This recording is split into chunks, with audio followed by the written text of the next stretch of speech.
Amém, Senhor. Amém. Podeis sentar, irmãos.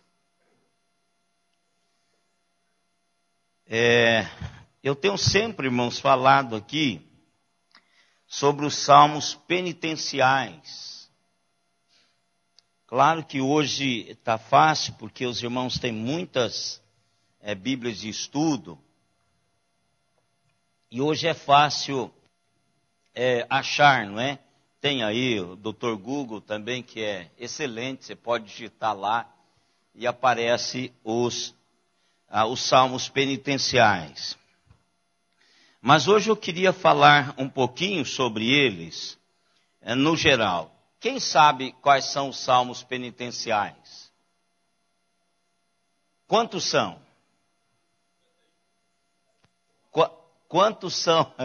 Quantos são os salmos penitenciais? Quem lembra?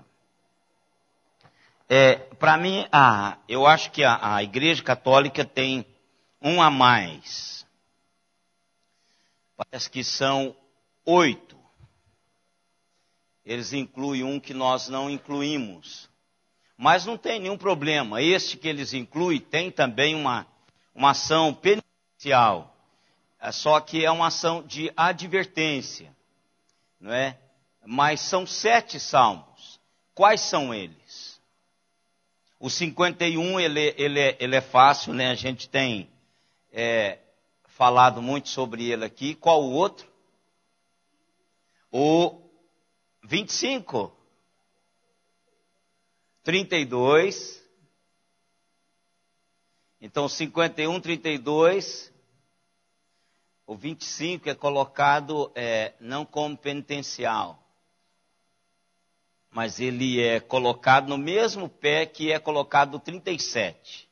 Mas o penitencial é o 51, o 32, o 38, o 6, o 102, o 130 e o 143. Esses são os salmos penitenciais.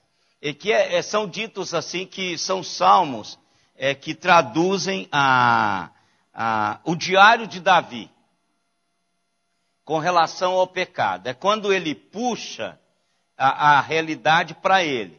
Esses outros salmos, ele também tece algum comentário, mas não é o foco do salmo. Então ele usa, como aquilo é um peso no momento que está escrevendo, ainda está dolorido, então é claro que ele tece algum comentário sobre aquilo, mas não diretamente. E são muitos outros que as pessoas colocam. Tem uma lista que colocam 12 salmos penitenciais. Mas esses 7 são exatamente os que trazem o foco da penitência de Davi, do seu pecado, e abre o seu coração para Deus. Quando lemos estes salmos, irmãos, e eu estou aqui com 38 aberto e queria lê-lo com os irmãos, quando lemos esse salmo, 2 realidades acontecem conosco.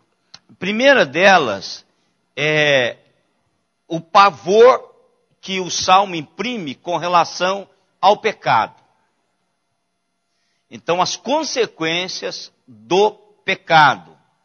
Então, isso aí é aterrador. Quando a gente começa a olhar, eu sempre faço isso. Eu dou uma lida e já li, não sei quantas vezes, também não contei, porque é um tipo de leitura que você não tem que ficar contando quantas vezes.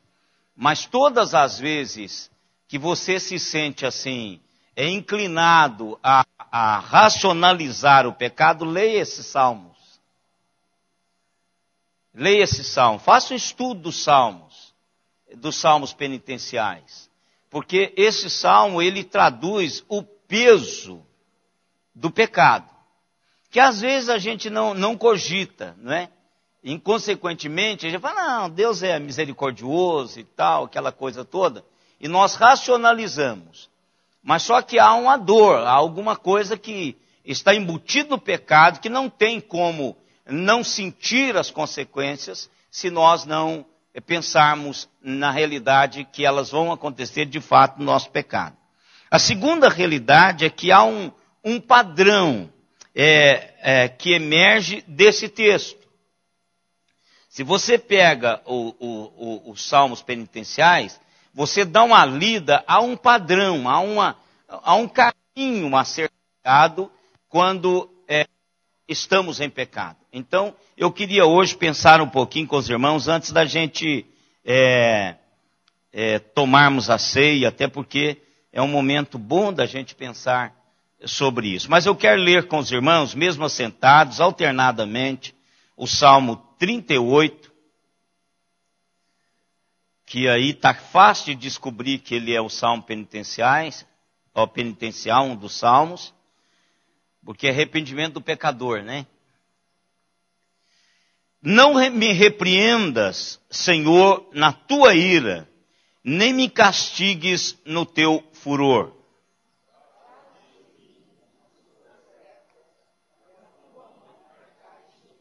Não há parte sã na minha carne por causa da tua indignação, e não há saúde nos meus ossos por causa do meu pecado.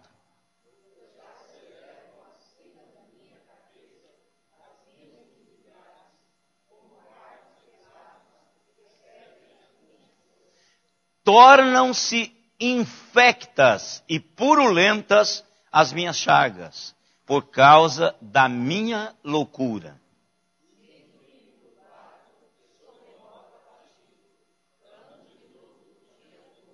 Ardem-me os lombos, e não há parte sã na minha carne.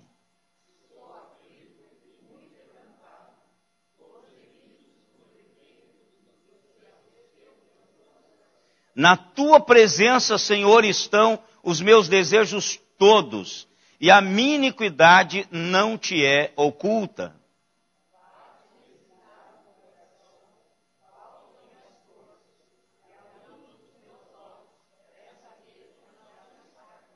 Os meus amigos e companheiros fartam-se da minha praga, e os meus parentes ficam de longe.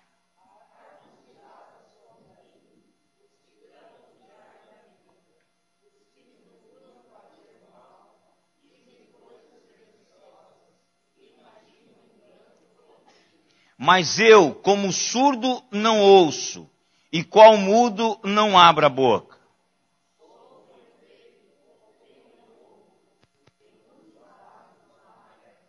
Pois em ti, Senhor, espero, e tu me atenderás, Senhor Deus meu.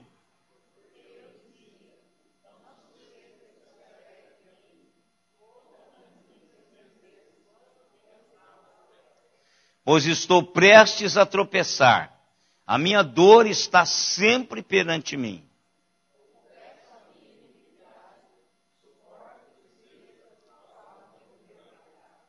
Mas os meus inimigos são vigorosos e fortes, e são muitos os que sem causa me odeiam.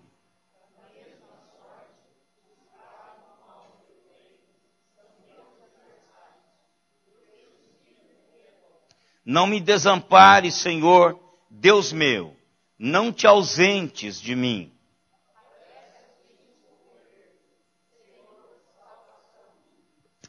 Pai amado, nós queremos pedir que o Senhor nos ajude nesta reflexão com relação à nossa intimidade com o Senhor. A nossa intimidade pessoal e a nossa intimidade com o Senhor.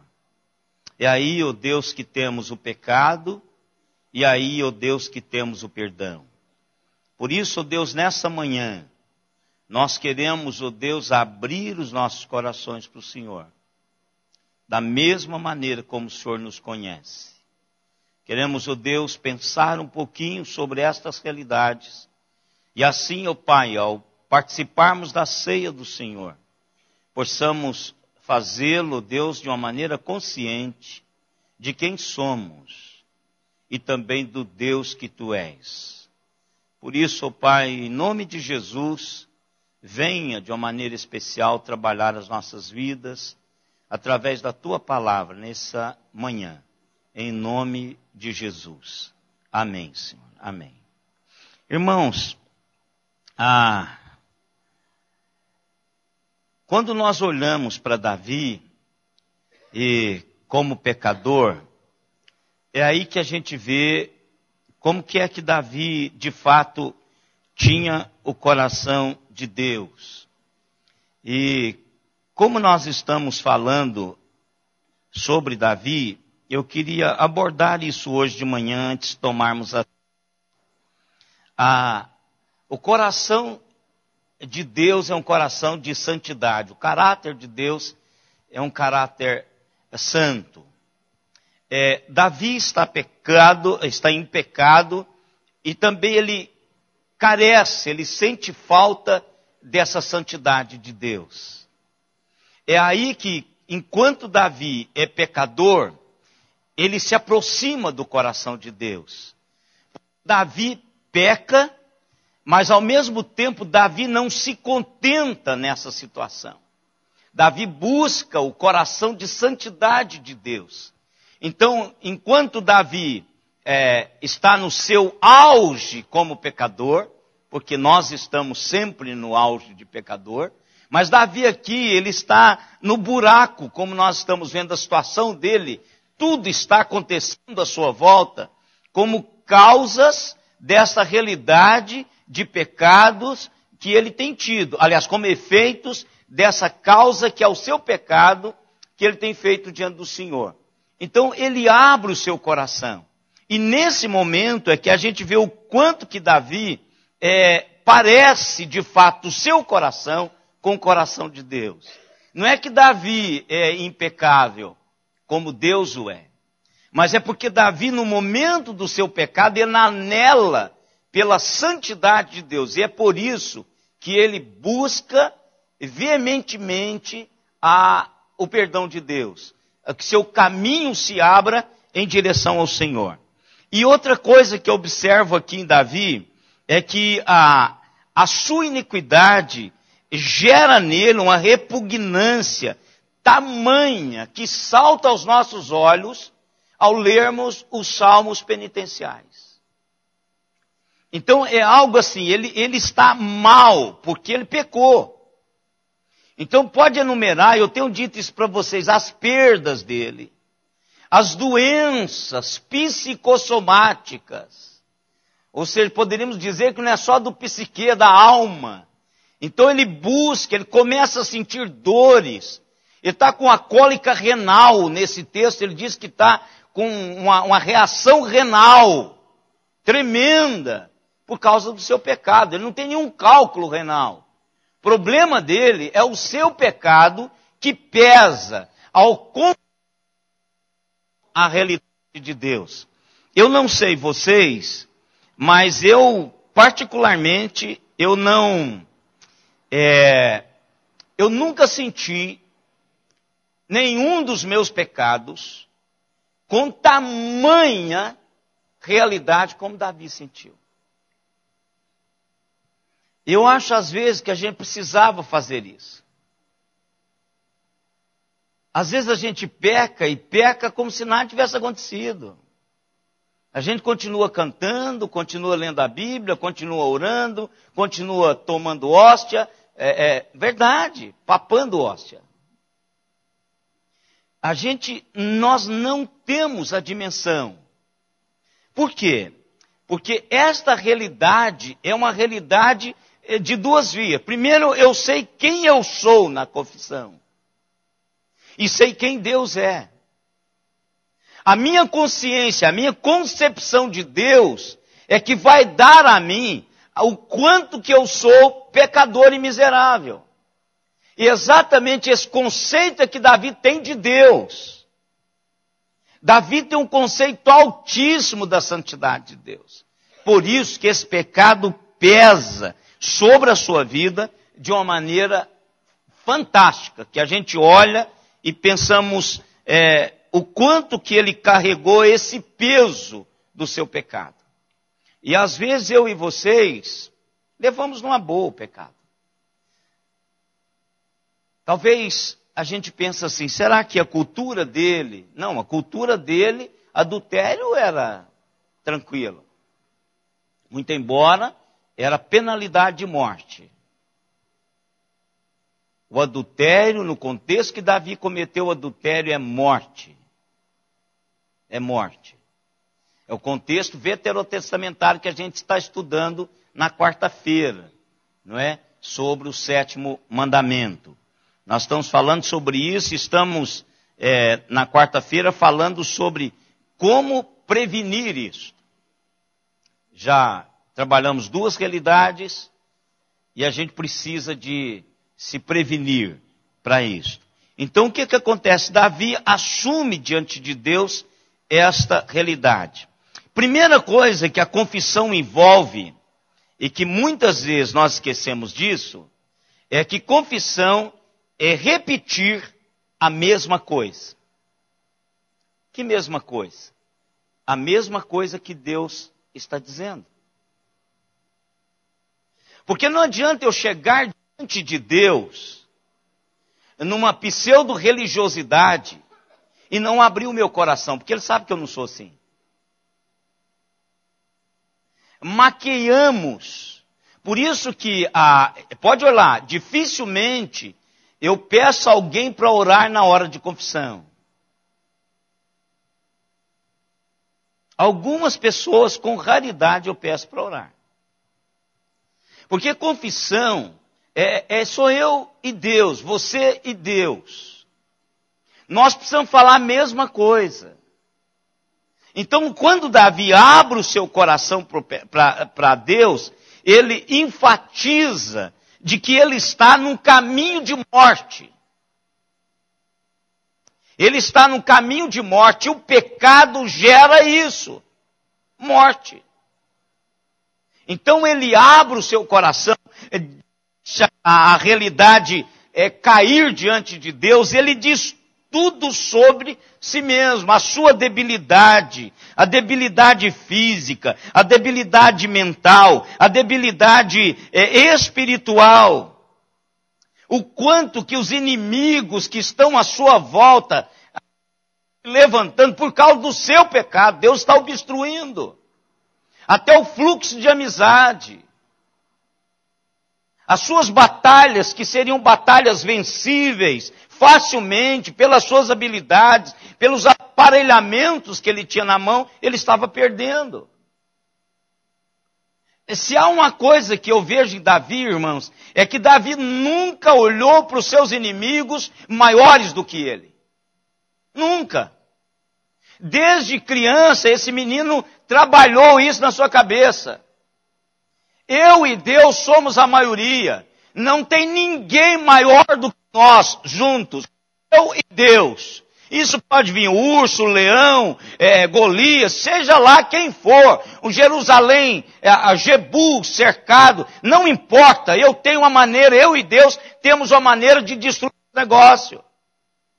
Mas nos Salmos ele diz assim, os meus inimigos são mais numerosos e mais fortes do que eu. Pronto, ele perdeu a sua estabilidade e vitória. Qual a causa? O pecado. Então Davi ele abre o seu coração, ele não deixa nada, e Deus está olhando para ele de uma maneira e dizendo assim, isso é verdade. Isso é verdade. Todas essas coisas estão vindo sobre você, porque isso está acontecendo com você, por causa do seu pecado. Davi não tece nenhuma ilusão de que Deus possa não estar vendo a sua desobediência, ou não utilizar o padrão de Deus para corrigi-lo. Ele não pensa isso. Ele coloca nesse diário dele esta realidade. Ele diz, olha, eu sei o que o Senhor está fazendo. E 2 realidades, irmãos, Davi, nessa confissão, ele traduz aos nossos corações. Primeiro, irmãos, ele admite que Deus é justo. Ele diz, eu estou sendo esmagado pelo Senhor, estou sofrendo tremendamente, mas o Senhor é que está fazendo isso. E aqui no início ele diz assim, não venha sobre mim no seu momento de furor. Ou seja, não fique furioso comigo, porque se ficar eu vou ser fulminado. Quer dizer, imagina a tremenda dor que ele já está sentindo. E aí ele disse, não venha com peso sobre mim, com as tuas mãos. Mas ele já está debaixo do julgamento do Senhor. No Salmo 51 ele disse, o Senhor será tomado como justo, qualquer coisa que o Senhor fizer. Porque eu estou em pecado. Então não tem nada, por que Deus está fazendo isso comigo? Por que Deus está exercendo a sua justiça. Deus, Ele trabalha com justiça. E o que é gostoso de Davi é que ele pega essa justiça de Deus, vale-se da justiça de Deus como apoio para ele buscar em Deus o seu favor. Olha que coisa fantástica. Ele busca na justiça de Deus o apoio para buscar de Deus o seu favor. Nós também podemos fazer isso, irmãos. Jesus Cristo morreu pelos nossos pecados. Esse foi o primeiro anúncio que Jesus fez a Maria. Ele vai morrer pelo pecado do seu povo. É a justiça de Deus que eu busco todas as vezes na minha confissão. Senhor, por amor a Jesus Cristo, perdoa o meu pecado. Isso é a justiça de Deus.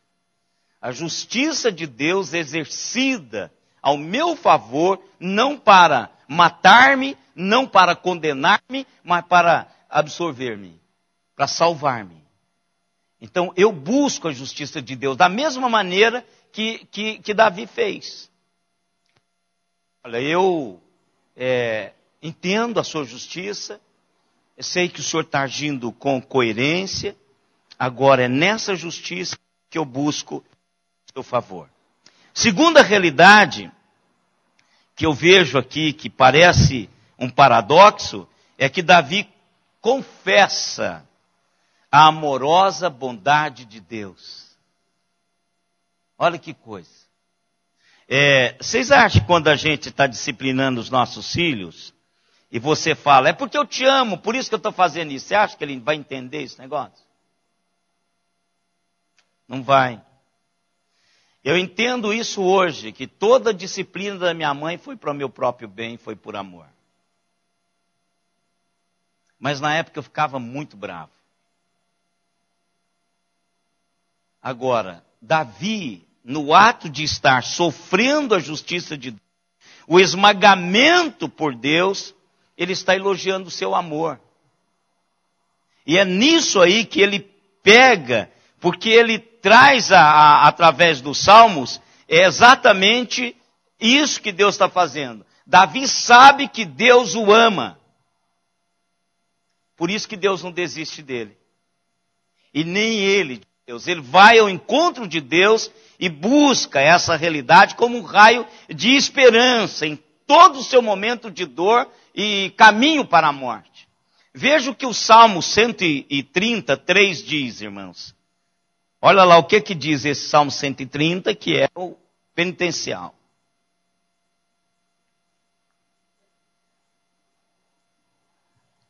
Pode ler quem achar. 133.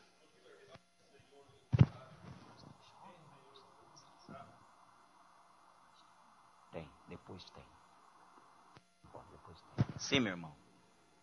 Pode ler de novo.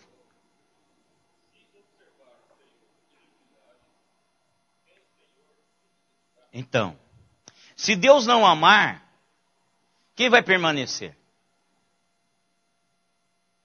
Se Deus não amar, quem é que vai permanecer? Ninguém. Ninguém vai subsistir se Deus não amar. Se o amor de Deus não for traduzido em nossos corações, ainda pecadores e mortos nos nossos delitos e pecados, quem vai subsistir? Essa é uma mensagem de amor. E Davi vê a justiça de Deus, mas Davi vê o amor de Deus. Nós também fazemos isso hoje. Então, irmãos, não vai ser sem penalidade. O meu pecado, alguém paga por ele. Às vezes o que eu sofro são algumas consequências periféricas. Algumas consequências periféricas. Porque na realidade o preço do meu pecado Jesus está pagando, pagou. É uma ação pontilhar, ou seja, Jesus morreu na cruz e ecoa-se a morte de Cristo até o momento em que terminar tudo. É uma ação feita no passado que ecoa os seus efeitos hoje, na minha e na sua vida. Então Jesus, ele morreu para pagar o preço do meu pecado e do seu pecado. Agora, João 3,16. Porque Deus amou. Então, se Ele amou, Ele deu o seu único filho para que eu e vocês pudéssemos não apodrecer, não perdermos o sentido pelo qual nós somos criados e assim termos vida eterna. Perecer é apodrecer. Ou seja, perde o sentido pelo qual nós fomos criados quem não tem Jesus. Quando você joga a banana nanica fora, ela não cumpriu o seu papel pela qual foi criada. Ser comida e dar ao organismo que comeu uma porção de potássio. Então ela apodrece. Assim é o homem. Nós fomos criados para Deus. E o único antídoto que não nos deixa apodrecer é Jesus Cristo. Para que não pereça, mas tenha a vida eterna. Ou seja, a única maneira que eu tenho de alcançar o propósito de Deus é exatamente tendo Jesus no coração. E por o seu amor. A justiça e o amor de Deus são companheiros inseparáveis. Pode ter certeza disso. Olha, eu estou lhe dando uma palmada porque eu te amo. Entenda isso ou não, é isso que Deus está fazendo comigo e com você. Então a confissão, ela parte desse princípio. Eu sei quem Deus é e por isso eu tenho conhecimento de quem eu sou. Miserável pecador. É aqui que o meu coração liga ao coração de Deus, um coração de santidade. Pode olhar, todos os escritos de Davi e a vida de Davi mostrou isso. Por isso que ele é o homem segundo o coração de Deus. Ou seja, um coração buscando a santidade, embora seja extremamente corrupto e pecador. Duas últimas realidades. E a petição? Depois que ele confessa o seu pecado, proclama a justiça e o amor de Deus, Davi faz no Salmo, tanto no 38, aí ecoa em todos os salmos penitenciais, 3 pedidos basicamente. Primeiro, ele pede para que Deus o perdoe, que Deus o limpe, que Deus o purifique, que Deus o lave. E lave lá embaixo. Sabe quando eu fico pensando nisso? Quando eu estou lavando o telhado lá em casa. Aquele fungo das nossas telhas, aquele fungo você pode lavar a sua telha com a VAP, fica bonito. Você vem e aplica aquela camada de tinta vermelhinha sobre a telha, fica bonito. Mas passa um tempo, só chover, começa de novo o bolor. Por quê? Porque aquilo ali é um ser vivo. Aquela coisa que cria aquelas placas, aquilo é um ser vivo. Então, não tem nada que contenha aquilo. A menos que você faça um tratamento na sua telha, matando tudo aquilo que lá está. Aí você pode usar vários produtos à disposição, fala com a Raquel e com o Igor, eles conhecem esses produtos. E aí você vai ao fim, porque as telhas são porosas. algo que penetre no mais profundo e mate lá, porque sempre vai sair aquelas placas verdes no seu telhado e no meu.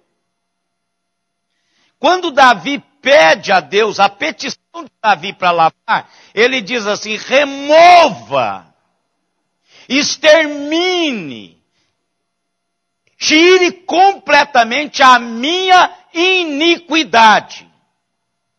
Ou seja, a fábrica de pecado dentro de mim. Eu gostaria que acontecesse também. Porque aí eu iria viver uma santidade diante de Deus. Só que não tem como radicar. Mas Davi pede a Deus, para Deus cuidar desse compartimento da vida dele. Porque ele tinha uma mente fértil, não era só para a guerra. Mas para o calcanhar de Aquiles dele, ele trabalhava tranquilamente. Só leia. Ele arquitetava, ele maquinava. E exatamente a iniquidade é disso que ele está falando. Daquilo que ele maquina na cabeça. Purifica-me, lava, tira isso para fora. Porque se não acontecer isso, é uma questão de tempo, vai brotar de novo. Uma questão de tempo, brota novamente. Deus precisa trabalhar isso. Completamente é utopia. Só quando Jesus voltar. Mas o antídoto sempre vai estar disponível. E Deus aplica-o toda manhã, se você buscar. As misericórdias, ou seja, o coração de Deus na minha miséria, se renova toda manhã. Eu posso buscar isso toda manhã. E essa é uma petição que nós precisamos fazer. Perdão não é conseguido onde não tenha sido buscado. Nós precisamos buscar isso. Precisamos pedir ao Senhor: Senhor, meu coração, limpa o meu coração. Lava o meu coração. Não pode deixar criar crosta ou criar fungo que vai gerar realidades lá na frente. Temos que banir isso. E na cruz nós fazemos isso. E por último, ele faz um pedido que eu acho isso aqui fantástico. E às vezes nós como igreja, a gente não consegue fazer isso. Vocês aceitariam Davi como pastor da igreja? Não precisa ser hipócrita, pode ficar no seu coração dizer o que você sente. Como pastor da igreja depois do adultério dele? Não aceita. Nós não temos aceitado os nossos pastores. Mas sabe uma coisa que ele pede? É para que Deus o perdoe, para que Deus o purifique, para que ele volte a servir o mestre da mesma maneira que ele fazia.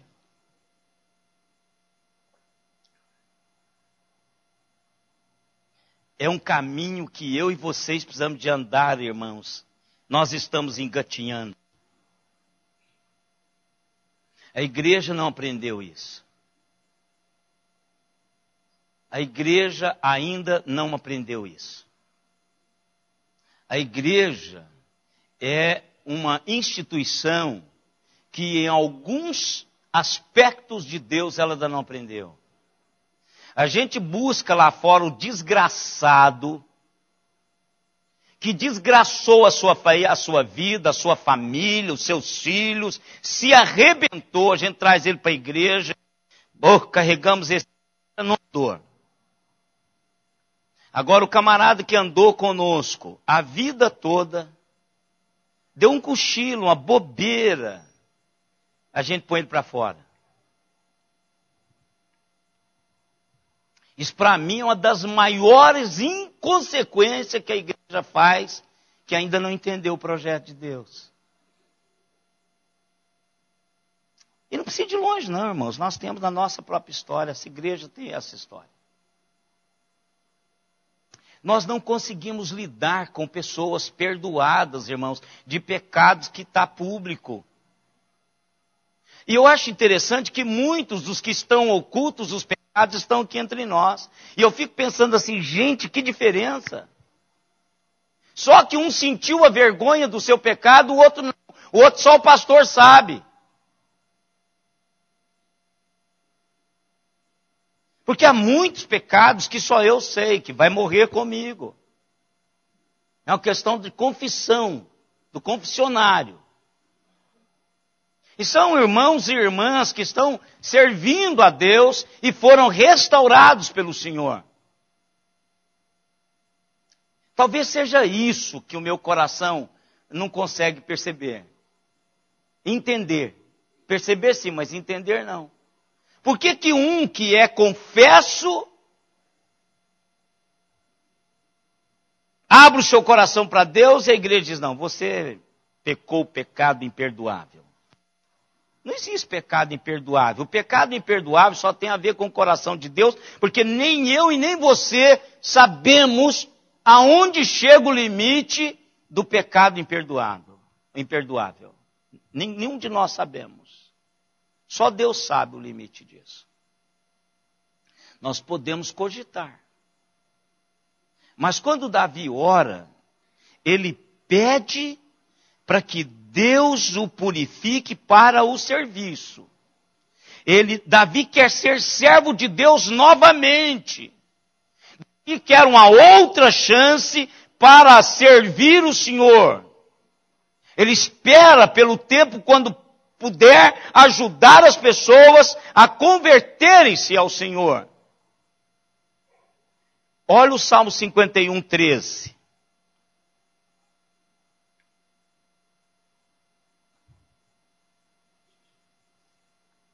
É, 51, 13.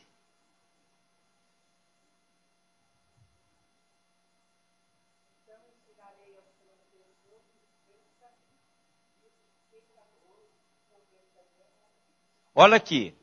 Está dizendo, eu quero voltar. Eu quero voltar para dizer para as pessoas, para pessoas que pecaram contra mim, contra o Senhor da mesma maneira que eu fiz, volte a seguir o Senhor.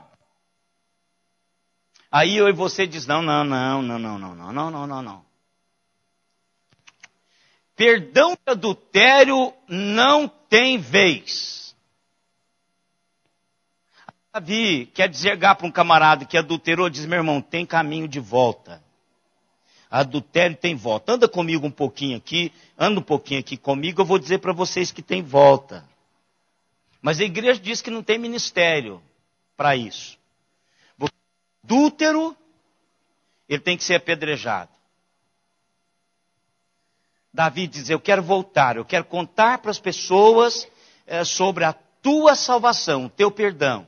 É porque Davi acumula adultério, assassinato. O negócio de Davi, irmãos, o buraco é muito maior que eu e vocês não temos a dimensão da coisa. Ele teria sido destituído e fulminado.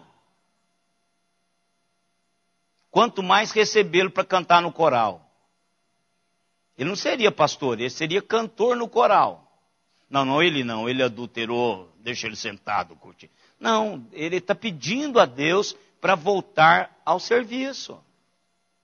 Ele está pedindo a Deus para ser usado novamente. E quando você lê o 14 e o 15 do mesmo Salmo, ele está pedindo a Deus pureza para o capacitar a adorar efetivamente. Ele quer mostrar a cara dele, ele não quer só contar para o adúltero, que pecou, em particular, ele quer tornar isso público. Olha, eu voltei, pessoal. Restaurado, eu voltei restaurado. Não é isso que diz aí? 14 e o 15.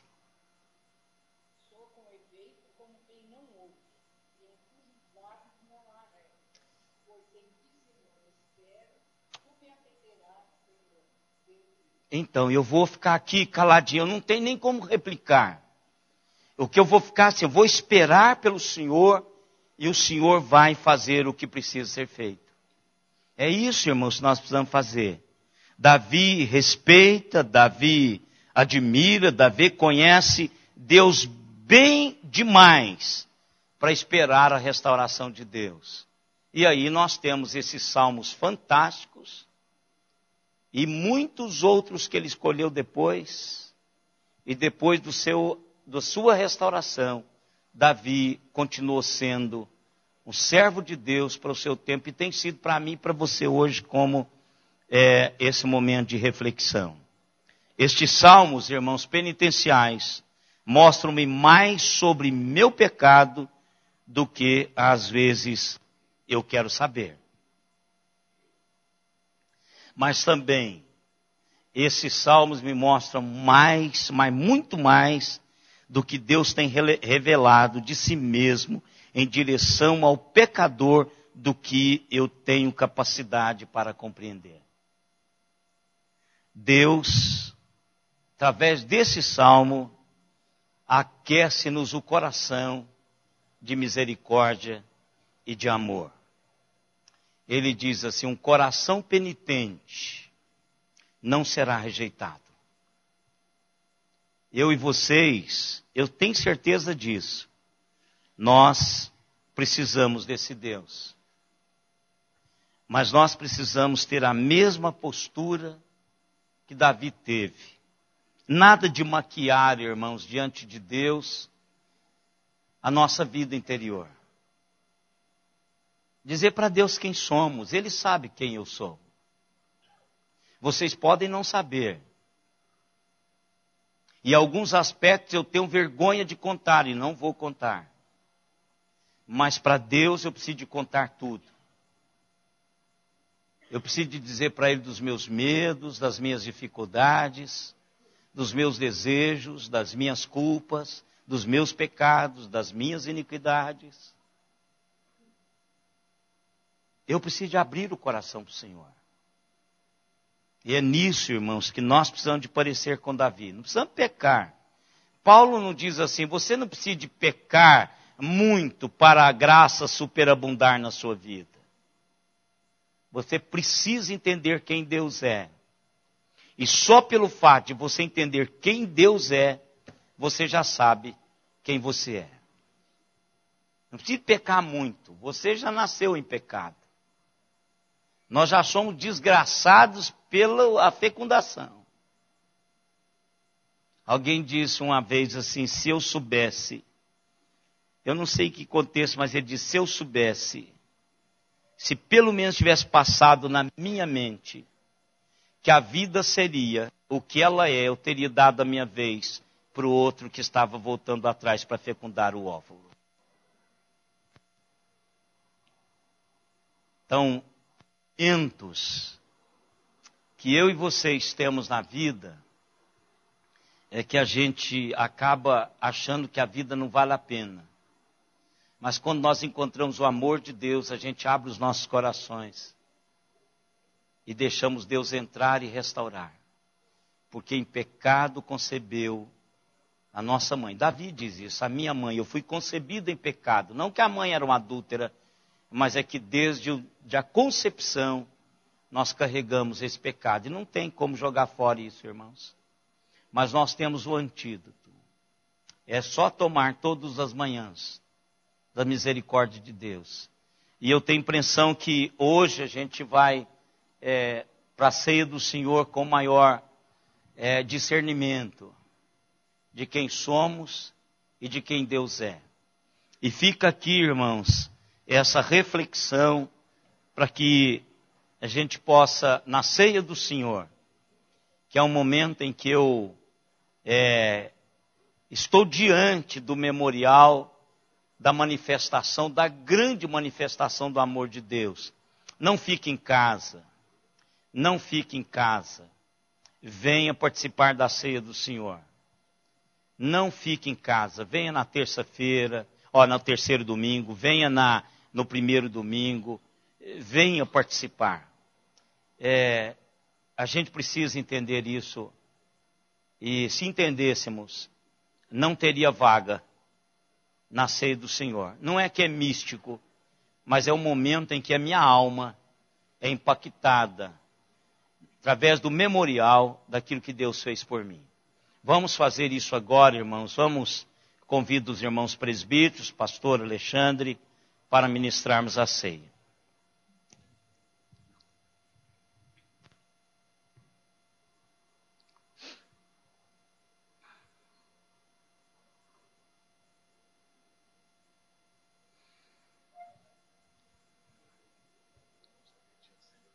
Não, não tem problema, não tem problema.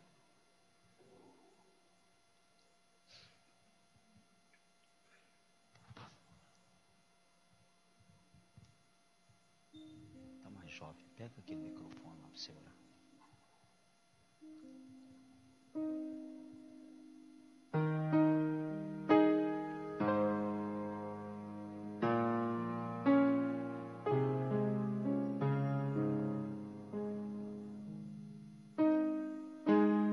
Eu vou convidar o diácono Milton para nos auxiliar na ministração da ceia do Senhor.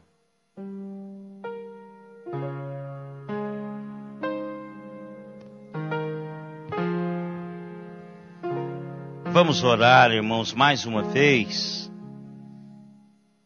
agradecendo a Deus por Jesus Cristo, como no linguajar do apóstolo Paulo, por esta tão grande salvação. Uma grande salvação, como na palavra do Spurgeon, ao encontro de um grande pecador.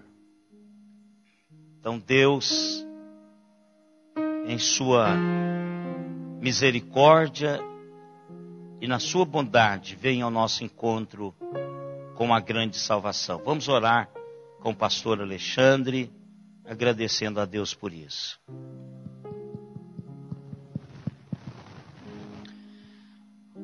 Pai, nós só clamamos pela graça do Senhor, pela Tua misericórdia, Amém, Senhor. por esse amor, ó Deus, que nos foi anunciado nesta manhã, ó Deus, esse amor que nos acolhe, esse amor, ó Deus, que nos perdoa, ó Deus, através do sacrifício de Cristo naquela cruz, ó Pai. Amém, Senhor. E assim nós louvamos o Teu nome, ó Deus, pela certeza, ó Deus, que em cada dia da nossa vida nós podemos buscar esta restauração, podemos buscar o perdão, ó Pai, Sim. na certeza que encontraremos esse amor do Senhor, essa manifestação da graça do Senhor, ó Deus.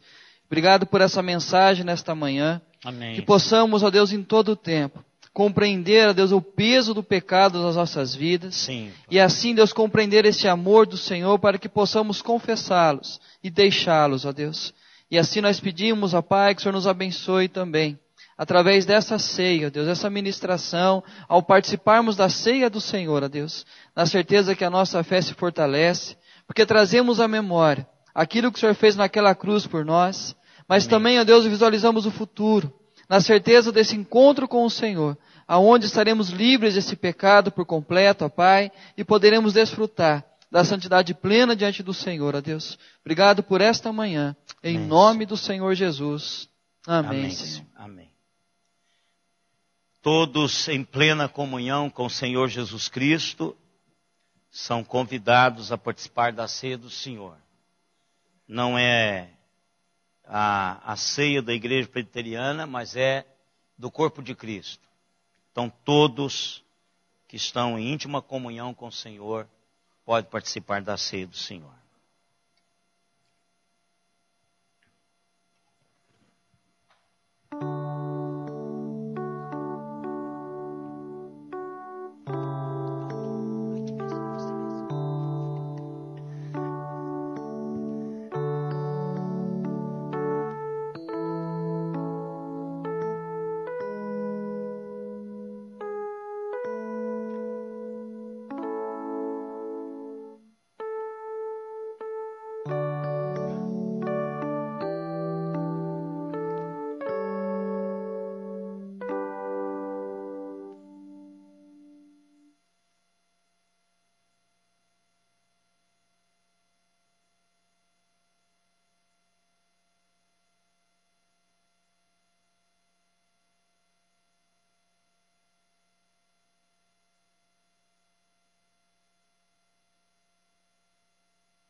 Vamos colocar em pé, irmãos.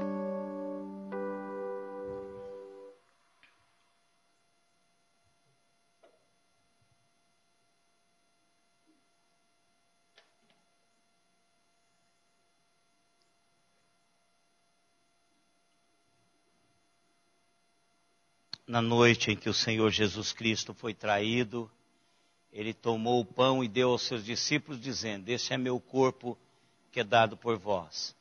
Fazei isto, irmãos, em memória do Senhor, até que Ele volte.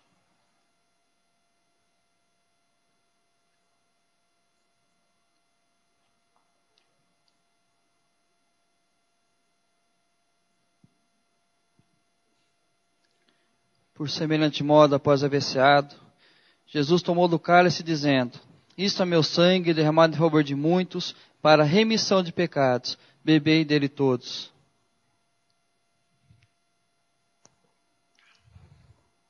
Ainda em pé, irmãos, vamos cantar o hino 266.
poder sentar, irmãos.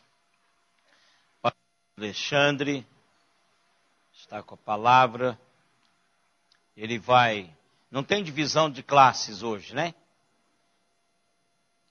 Então as classes vão ficar. Não, mas eu acho que a dele tem, não tem? Cadê? Hein? Tá lá embaixo. Leva ele lá, minha irmã. A dele tem. Ela não, ela fica. Que os adolescentes estão aqui. A dele tem. Acho, pessoal, evidente, o que você está fazendo com esse monte de coisa aí, meu irmão?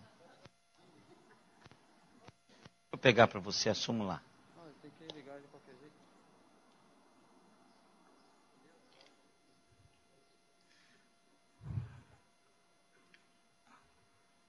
Aqui, ó.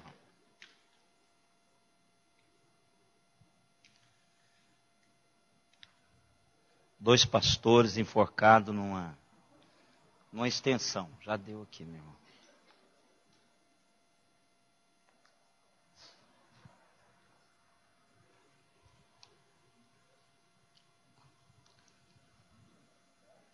De 10 meses você ligou lá, né?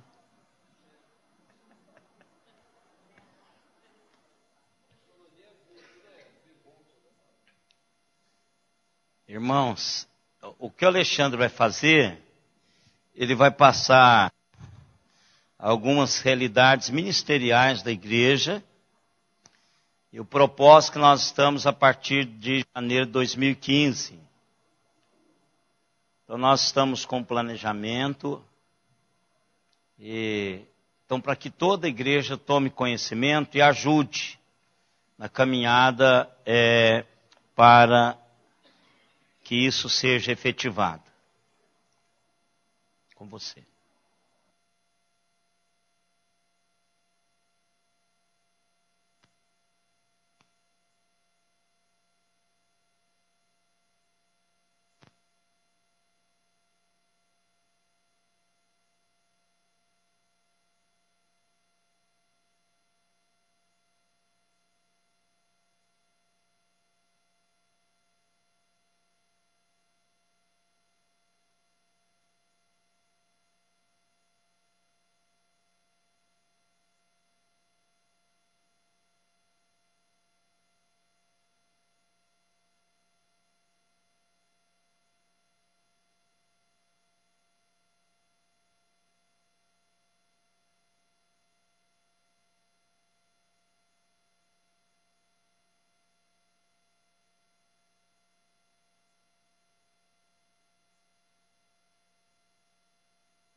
Bom dia a todos, a graça e a paz.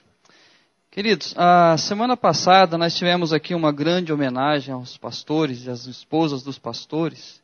Eu não tive tempo de agradecer, mas obrigado pelos presentes, ficou muito bonito.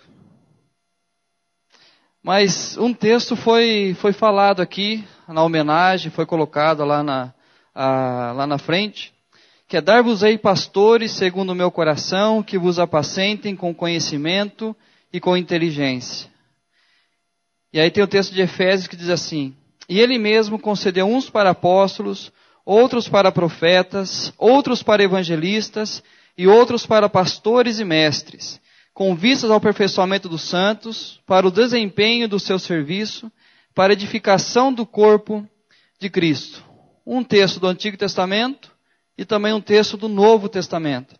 E esse texto tem muito a ver, primeiro, na questão de quem nos vocacionou, quem chamou os pastores, quem colocou os pastores para cuidar do seu rebanho.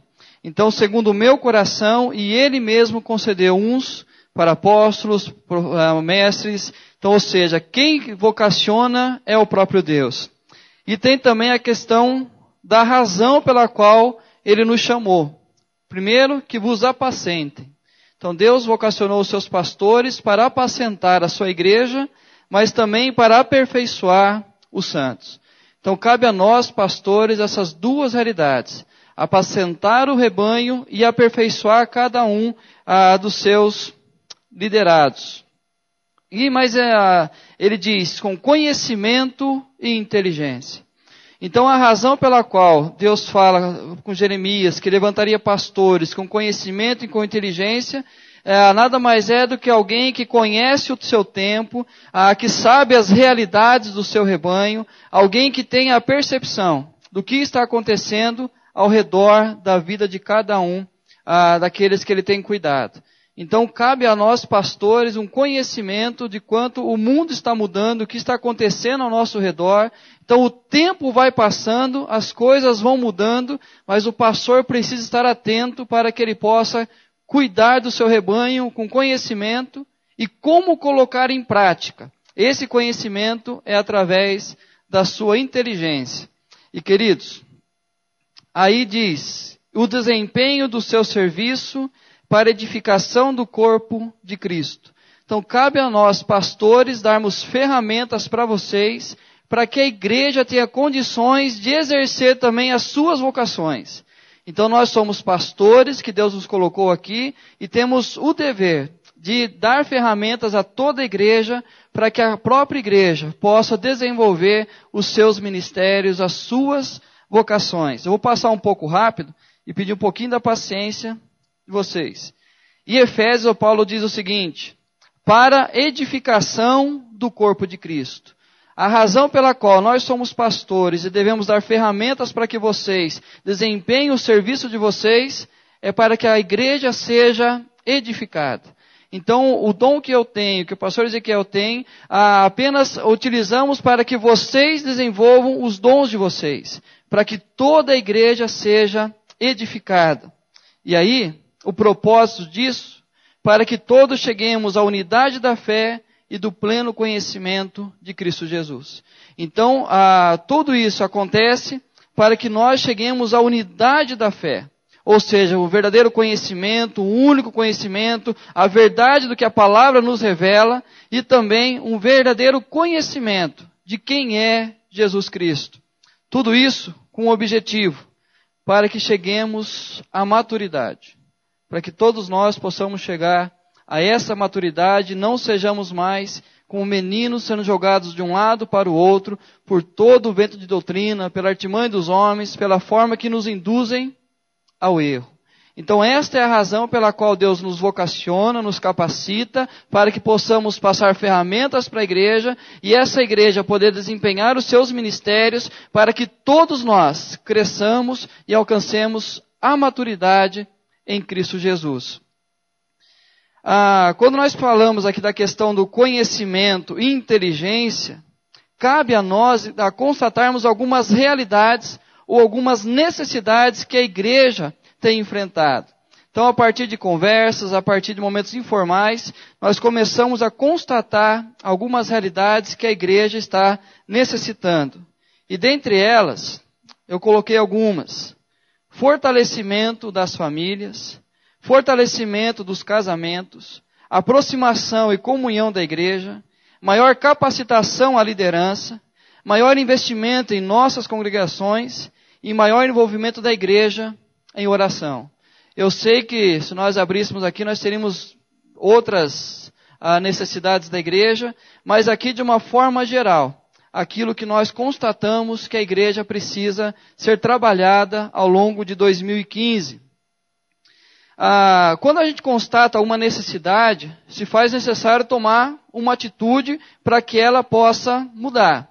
O texto, por exemplo, de Atos 6, quando eles se aproximavam dos apóstolos, dizendo, olha, as viúvas não estão sendo cuidadas, nós precisamos que alguém que cuide dos pobres na igreja. Os apóstolos então se reuniram, chamaram ali a igreja e pediram, escolhei dentre vós 7 homens de boa reputação, cheios do espírito e sabedoria, aos quais encarregaremos deste serviço, e quanto a nós, nos consagraremos à oração e ao ministério da palavra. Então, já que surgiu algumas necessidades na igreja, então que nós levantemos outras pessoas para que possa suprir essas necessidades, para que toda a igreja possa desempenhar a sua função, e no caso aqui, os apóstolos pudessem apenas se ater à pregação da palavra e à oração. porque eles não tinham como deixar de fazer aquilo para cuidar de todas as áreas da igreja, então constatou-se uma necessidade. A partir disso, a igreja se envolve para que possa suprir essa necessidade. E uma das formas que nós suprimos as necessidades da igreja é através de estratégias de fortalecimento. Então, como se antigamente tinha aqueles tambores que eram feitos de ripas, lembra que eram várias ripas, uma que dava o nó neles. Então, quando você ia enchê-lo, se tivesse ali colocando água, se uma daquelas tabuinhas estivessem quebradas, você não conseguiria encher até o topo. Você precisaria consertar aquela área para que toda a água pudesse chegar até o topo daquele tambor. E aí, quando a gente olha a realidade da igreja, nós precisamos sim, com conhecimento e inteligência, ter estratégias para que fortaleça então a igreja. E como nós faremos isso? Planejamento eclesiástico. Através dos ministérios que a igreja já possui, Ministério de Famílias, de Casais, de Intercessão, de Jovens Casais. E esse ano, 2015, nós daremos início a outros 2 ministérios na igreja, que é o Ministério de Apoio às Congregações e Ministério de Capacitação de Líderes.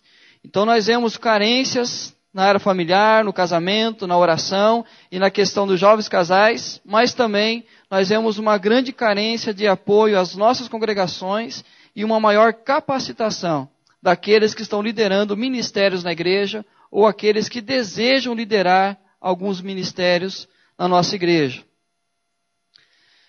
Ministério de Famílias. Aqui é interessante o texto de Atos 16, você conhece já a história do carcereiro, da família do carcereiro, onde ele, responsável de cuidar dos presos, vem um terremoto, as cadeias se quebram, aí eles podem fugir, mas eles não fogem da cadeia, mas o carcereiro, tudo escuro, não vê ninguém, ele fica desesperado e quer tirar a própria vida. Mas diante do clamor de Paulo, dizendo, não faça nada contra você, ele vê que todos estão ali, e ele faz uma pergunta ao apóstolo Paulo. O que eu faço para que eu seja salvo? E Paulo responde, crê no Senhor Jesus e serás salvo tu e a tua casa. A seguir foi ele batizado e todos os seus. Então, levando-os para a sua própria casa, lhes pôs a mesa e com todos os seus manifestava grande alegria por terem crido em Deus. Ministério de Famílias nada mais é do que eu cumprir aquilo que o Senhor Jesus disse e o que o apóstolo Paulo confirmou aqui, que a bênção é para nós, para os nossos filhos, para toda a família. Então, quantos de nós ainda não temos toda a nossa família prostrada aos pés de Jesus? Quantos ainda não experimentamos essa realidade? Lhe pôs a mesa e com todos os seus manifestava grande alegria, porque todos creram no Senhor Jesus.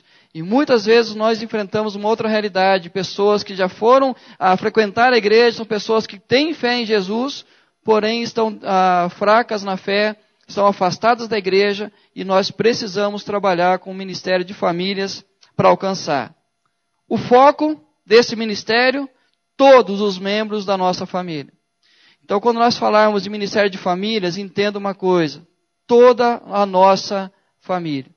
Pastor, eu posso levar meus filhos? Ministério de Famílias. Pastor, os meus pais querem ir? Ministério de Famílias. Pastor, não tem gente que não é da igreja? Ministério de Famílias. O foco, toda a nossa família. Algumas programações já agendadas para esse ano 2015. Acampamento de Carnaval, o nosso 4º encontro da família, que é todo 1º de maio. Segunda conferência para uma jornada feliz, que nós teremos no mês de maio também, da mesma forma que fizemos esse ano, com um pastor para falar aos casais, um pastor aos jovens adolescentes, um pastor para os solteiros adultos. Então nós trabalharemos no mês de maio um foco com a família. Em setembro nós teremos a outra viagem em família. A única data que nós temos para poder fazer essa viagem com toda a igreja é no dia 7 de setembro, que cai numa segunda-feira. Então, 22 de agosto cai num sábado, então teremos que sair na sexta e voltar no domingo. É praticamente um dia fora. Então nós achamos por bem setembro, porque dá para a gente pagar da forma que nós pagamos, em 7 vezes, e aí poder a maior parte da igreja participar dessa viagem. Mas nós começaremos duas frentes de trabalho na igreja quanto ministério de famílias. Primeiro, passe lá em casa. Uma coisa simples que todo mundo vem, pastor, a igreja não convive, a gente não se encontra, a gente não tem convivência. A gente vai fazer um cartãozinho que você vai entregar para uma família aquele mês e falar assim, passe lá em casa. Aí vai marcar um dia, você sentar lá, tomar um chazinho, um bolinho de cenoura, qualquer coisa simples, para ter um momento maior de comunhão. De forma especiais para os casais que estão chegando na igreja. Tem 2 casais aqui que eu não conheço, um lá no fundo, um aqui no meio. Por exemplo, eles seriam os primeiros alvos de receber um cartãozinho desse. Passa lá em casa. A gente vê, pastor, você não tem nada, a gente está distante, a igreja cresceu demais. Então faz isso. Pega alguém, entrega esse cartãozinho, e essa pessoa vai estar esse cartãozinho na mão, vai passar para outro e vai marcar. Agora, se passar um mês, se esse cartãozinho estiver na mesma mão ainda, a gente vai perceber que a gente tem que trabalhar diferente, porque a igreja não compreendeu ainda a questão da aproximação.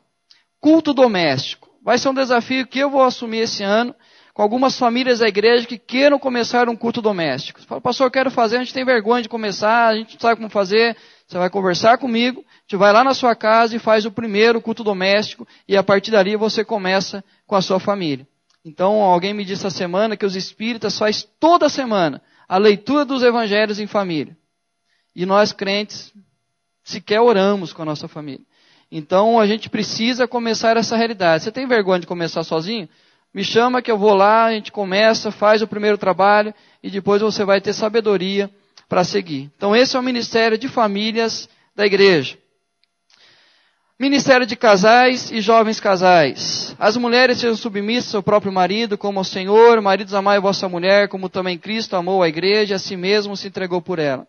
Se você se revoltou de ouvir um desses 2 versículos, significa que você precisa frequentar mais os ministérios de casais da igreja, para entender melhor qual é o papel do homem e qual é o papel da mulher no casamento.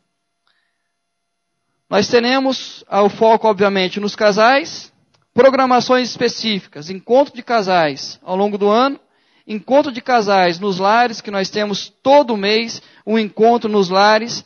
Nós temos, queridos, 5 grupos de casais na igreja. Vou pedir aqui para o Valdir e para a Thalita levantar, o Melo com a Isildinha, a Ana e o Márcio está lá no fundo, e o Igor, a Raquel. Eles não quiseram assumir assim não, mas estão em outro ministério. Esses casais estarão liderando esses encontros de casais a partir de 2015. Como é esse encontro? É nos lares. Uma palavra sobre casamento, sobre os casais, e aí nós vamos, Thalita com o Valdir é toda a primeira sexta de cada mês, os demais são aos sábados, o Igor com a Raquel são os jovens casais. Nós temos uma lista lá no mural, e eles vão pegar esse papelzinho. Você vai dar o seu nome da esposa e um telefone de contato. Queridos, faça isso. É uma bênção, é um espaço menor que você pode conversar, pode dialogar, falar sobre a crise do casamento. Também faça isso. No mural estão essas folhas com os nomes dos casais que lhe deram, mas eles também estarão no final do culto, agora de manhã e à noite, com esses papéis nas mãos para que você possa preencher. Então, todos os casais, por favor, se vocês não procurarem, eles irão procurar vocês. Pode sentar. E nós começaremos também 2 frentes de trabalho no Ministério de Casais. Primeiro, um aconselhamento dirigido. Detectando algumas realidades em alguns casamentos, ou o grupo de casais, ou uma outra pessoa, o próprio casal venha me procurar, nós iremos dar um aconselhamento dirigido, buscando a restauração desse casamento. Então, detectou alguma realidade, nós iremos, não vou tomar cafezinho com a família, não vou sentar tomar um café, não. Eu vou chegar, o único objetivo é tratar a ferida que está no casamento. Então, essa é a realidade que nós iremos trabalhar e faremos no segundo semestre um curso intensivo para casais.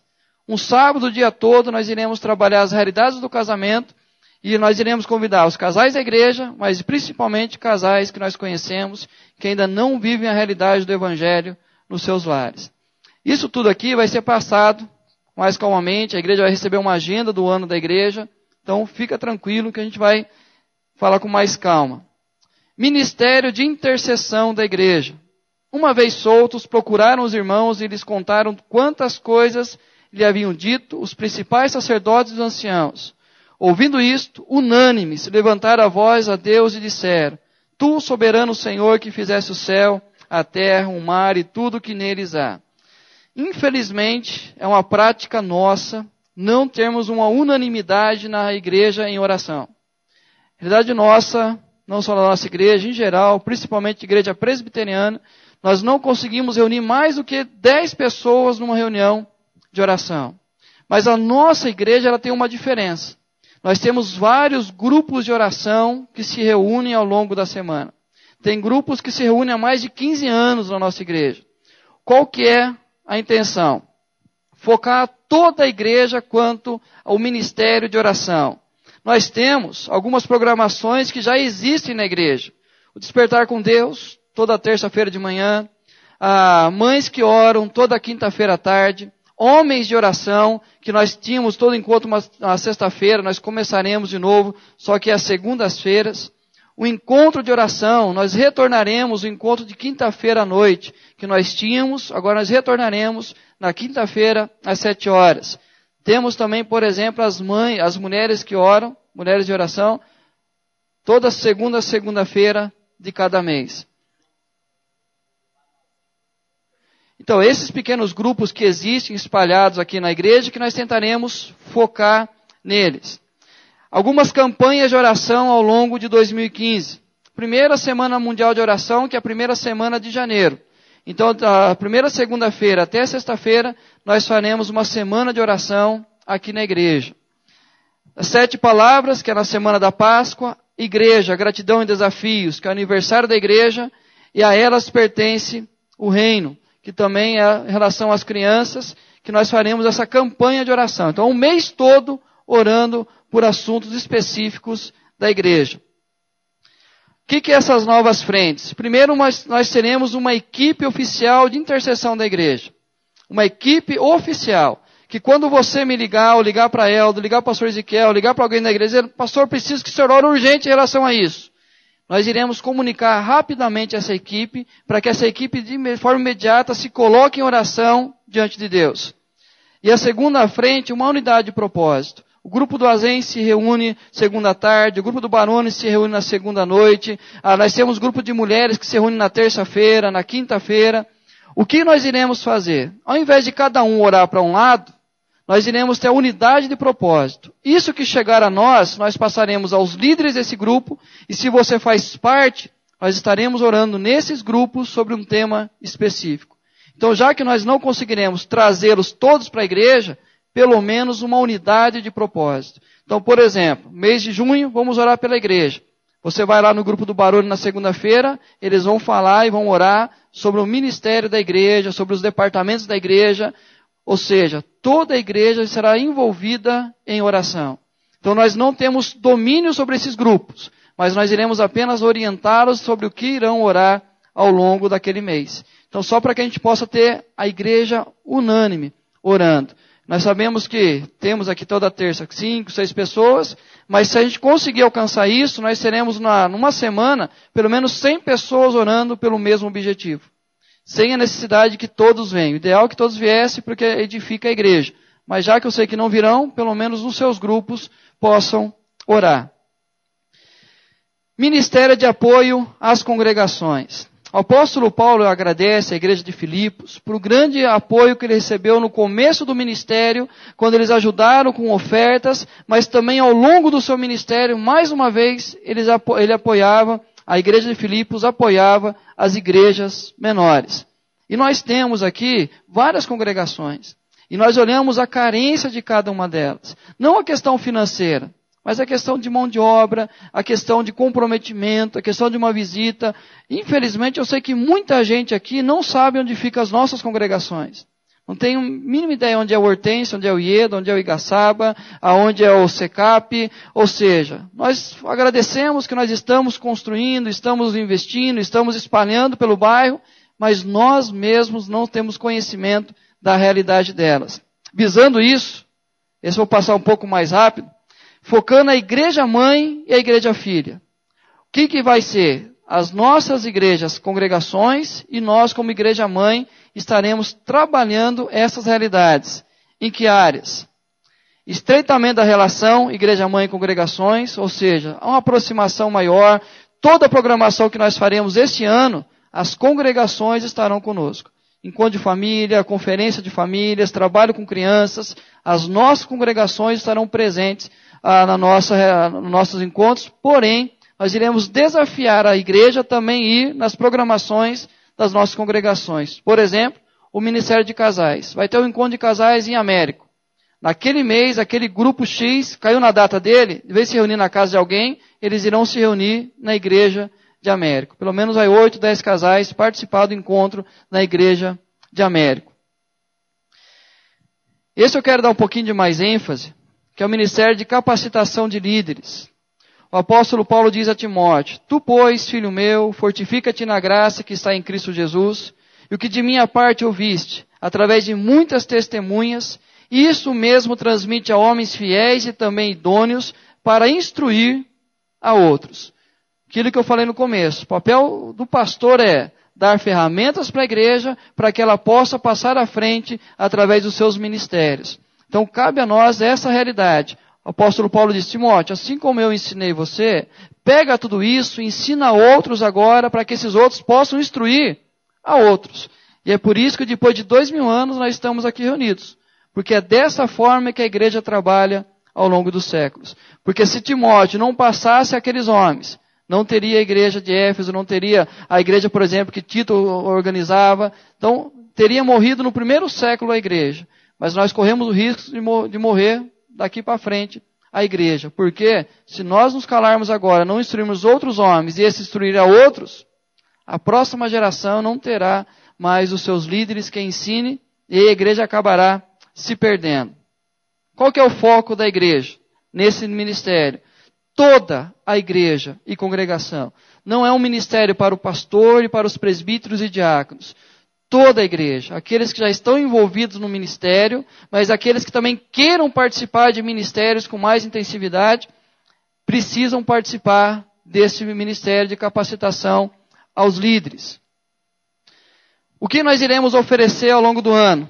Treinamentos, poimênica e discipulado, evangelismo, prática de pregação, dons e ministérios, desenvolvimento de planejamento ministerial, ministério infantil, ministério de casais e conferência para líderes. Então nós teremos essas áreas para serem trabalhadas com todos aqueles da nossa igreja local e das congregações que queiram se aperfeiçoar em alguma dessas realidades. Por que nós vimos essa preocupação?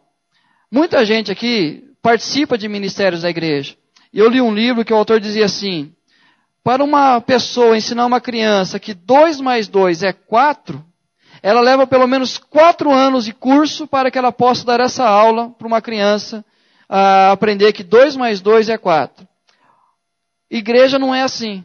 Igreja, se falta o professor de adolescentes, chega a superintendente, quem está sentado atrás, pega nas costas: você pode jogar com os adolescentes aí embaixo? Ah, mas eu não sei fazer nada. Fica lá com eles conversando. E aí nós temos, muitas vezes aqui, já vi comentários aqui de pessoas crianças que vão para a sala e ficam: mas eu não consegui aprender. Porque a pessoa que está ali tem muito amor e muita vontade de fazer. Mas nunca foi colocado numa aula e falou: você precisa aprender a fazer isso. Nós temos pregadores na igreja aqui que, graças a Deus, me ajudaram muito esse ano, mas em conversa com eles, eles nunca fizeram um curso de prática de pregação. Então nós iremos oferecer esses cursos ao longo do ano, em várias áreas, toda sexta e sábado de manhã. Sexta-noite e sábado de manhã. E queridos, estratégia, cursos teóricos e práticos. Quem serão os professores? Os pastores e missionários da nossa igreja. Nós temos 6 pastores e 2 missionários. Então nós podemos montar um seminário se nós quisermos aqui. Mas nós montaremos aqui, então cada um vai dar uma área específica preparando a igreja. Então os nossos pastores e missionários. Workshops e módulos objetivos. Capacitação dos líderes atuais, formação de novos líderes e engajamento de membros na missão. Então nós já temos líderes instituídos, porém temos muitas pessoas aqui que querem começar a dar aula na escola dominical, por exemplo. Fala: pastor, eu queria tanto, mas eu não sei. Então você vem fazer o curso. Você vem ser preparado para que você possa, então, ser melhor capacitado em cumprir esse ministério. Nós temos algumas programações agendadas. Em fevereiro, formação de grupo base e revitalização de igreja. Dia 6 e 7 de março será o início dos cursos de capacitação. Então já marque na sua agenda se você deseja fazer parte desse grupo. Início dos cursos de capacitação, dia 6 e 7 de março. 27 e 28 de março, trabalho com evangelismo infantil, coisa para gente grande. Todos podem participar, não importa a idade. Quer trabalhar com o ministério infantil? Quer evangelizar crianças? Pode participar. Em junho, vocação e visão. Em setembro, pequenos grupos, grandes fortalezas. Como nós podemos trabalhar melhor os pequenos grupos que a nossa igreja já possui. Eu falei aqui da questão dos pastores, o papel dos pastores de orientar toda a igreja. Agora em relação aos membros.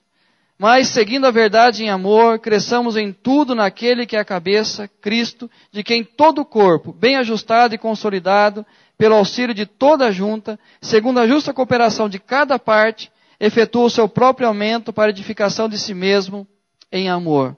Cabe a cada membro, pelo auxílio de toda a junta, segundo a justa cooperação de cada parte, efetua o seu próprio aumento. Então, queridos, se nós olhamos a igreja com algumas falhas, algumas coisas deixando de acontecer, a igreja fraca em alguns ministérios, olha para você e entenda que alguma junta não está funcionando. Alguma parte não está cooperando. Aí você diz, pastor, quero me colocar nessa área. Eu quero que o Senhor me coloque para ajudar no ministério de famílias. Eu quero que o Senhor me coloque para trabalhar no ministério de intercessão da igreja, no ministério de casais da igreja. Eu quero apoiar as congregações da nossa igreja. Eu quero fazer parte dessa liderança que vai se preparar para poder servir melhor a igreja. Mas me procure. Se você quer trabalhar em alguma área da igreja, pastor, eu quero trabalhar nessa área. Eu tenho um chamado para isso, eu quero aprender a trabalhar nessa área. Me procure, para que toda a junta, a justa cooperação de cada parte, efetue o seu próprio aumento para a edificação de si mesmo em amor. Então, olhe as carências que a nossa igreja tem. Isso é algumas áreas que eu estarei tomando conta. Mas nós temos o Ministério de Jovens, o Ministério de Adolescentes, o Ministério de Mulheres. Nós temos outros ministérios da igreja, o Ministério do Departamento Infantil, da Escola Dominical, que estão desempenhando as mesmas tarefas de fortalecer a igreja. Aqui é o que abrange toda a igreja. Então, se você quer fazer parte, por favor, me procure. Algumas pessoas já entreguei, que a gente tem o planejamento tudo certinho. Você só vai dar uma lida e ver, pastor, é nisso que eu encaixo. E aí você vai participar e com certeza você vai ser edificado e vai edificar toda a igreja também.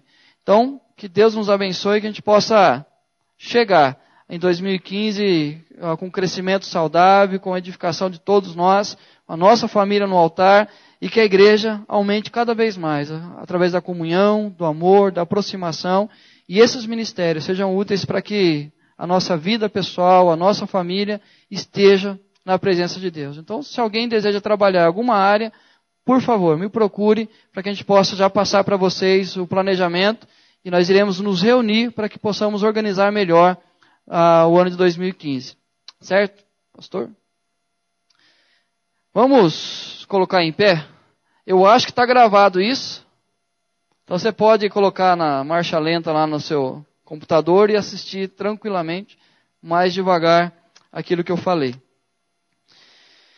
Pai, obrigado, Senhor, pela Tua graça, pela oportunidade que nós temos em servir a igreja do Senhor. E sabendo, ó Deus, que tudo isso é uma preocupação do Senhor com cada um de nós, com os nossos familiares, com o nosso casamento, com a nossa vida de oração, com os nossos filhos, ó Deus. Toda a nossa vida, ó Pai, está nas Tuas mãos. E o Senhor, ó Deus, tem usado desta igreja para nos abençoar e nos fortalecer.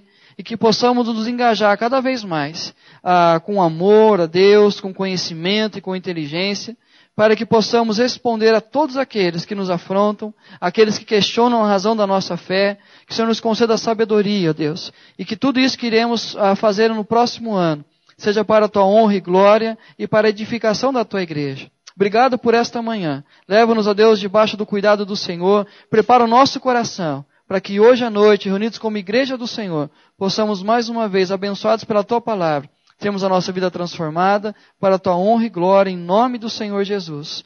Amada igreja, ide em paz. E que a graça do nosso Senhor e Salvador Jesus Cristo, o amor do nosso Deus e Pai, a comunhão, a presença, o poder do Espírito Santo de Deus, e esteja sobre nós, igreja do Senhor, desde agora e para todos sempre. Amém.